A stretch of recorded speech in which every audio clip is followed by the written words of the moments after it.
ବାଲେଶ୍ୱର ଜିଲ୍ଲା କ୍ରୀଡ଼ା ସଂଘ ଆନୁକୂଲ୍ୟରେ ବାର୍ଷିକ ବରିଷ୍ଠ ଖୋଖୋ ପ୍ରତିଯୋଗିତା ସ୍ଥାନୀୟ ପରମିଟ୍ ପଡ଼ିଆଠାରେ ଉଦ୍ଘାଟିତ ହୋଇଯାଇଛି। ଜିଲ୍ଲା କ୍ରୀଡ଼ା ସଂଘର ଉପସଭାପତି ତଥା ହରି ଉଦ୍ୟୋଗର ପରିଚାଳନା ନିର୍ଦ୍ଦେଶକ ସଂଗ୍ରାମ କୁମାର ଦାସ ଏହି ପ୍ରତିଯୋଗିତାକୁ ଆନୁଷ୍ଠାନିକ ଭାବେ ଉଦ୍ଘାଟନ କରିଥିଲେ।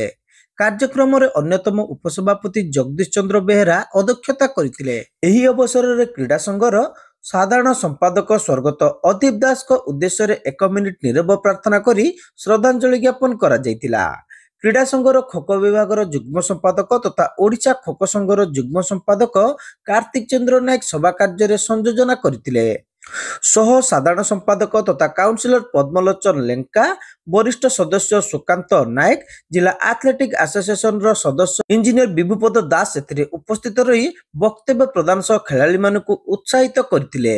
ଅନ୍ୟମାନଙ୍କ ମଧ୍ୟରେ ବିଷ୍ଣୁ ପ୍ରସାଦ ମହାନ୍ତି, ସଞ୍ଜୟ ଲେଙ୍କା, ଅଜିତ ପାତ୍ର, ନିମାଇ ଚରଣ ରାଉତରାୟ, ଦିଲ୍ଲୀପ ଜେନା, ସପନ ଖିଲାର, ରବିନ ମିତ୍ର, ଚିତ୍ତରଞ୍ଜନ ପାଶା, ଗୋପାଳ ସେଠୀ ପ୍ରମୁଖଙ୍କ ସହ କ୍ରୀଡ଼ା ସଂଘର ସମସ୍ତ କର୍ମକର୍ତ୍ତା ଓ ଖେଳାଳି ପରିଚାଳନା ପାଇଁ ଆସିଥିବା ରେଫ୍ରିମାନେ ଉପସ୍ଥିତ ଥିଲେ। ଏହି ପ୍ରତିଯୋଗିତା 2 ଦିନ ଧରି ଚାଲିବ।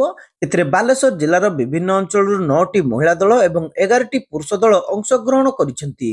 ଦ୍ୱିତୀୟ ଦିବସରେ ମହିଳା ଦଳର ଫାଇନାଲ ଖେଳ ସହିତ ଜୁନିୟର ଷ୍ଟାର ଏକାଡେମୀ ଓ ପ୍ଲେଇଂ ଷ୍ଟାର ଏକାଡେମୀ ଓ ପୁରୁଷ ଦଳର 10ଟି ମ୍ୟାଚ୍ ଅନୁଷ୍ଠିତ ହେବ। ସମସ୍ତ ମ୍ୟାଚ୍ ପରେ ଉଦ୍ଯାପନୀ ଉତ୍ସବ ଏବଂ ପୁରସ୍କାର ବିତରଣୀ ସଭା ଅନୁଷ୍ଠିତ ହେବ ବୋଲି ଜିଲ୍ଲା କ୍ରୀଡ଼ା ସଂଘ ପକ୍ଷରୁ ସୂଚନା ଦିଆଯାଇଛି। ଶେଷରେ ଯୁଗ୍ମ ସମ୍ପାଦକ ବୀରେନ୍ଦ୍ର କୁମାର ସ୍ୱାଇଁ ସମସ୍ତଙ୍କୁ ଧନ୍ୟବାଦ ଦେଇଥିଲେ।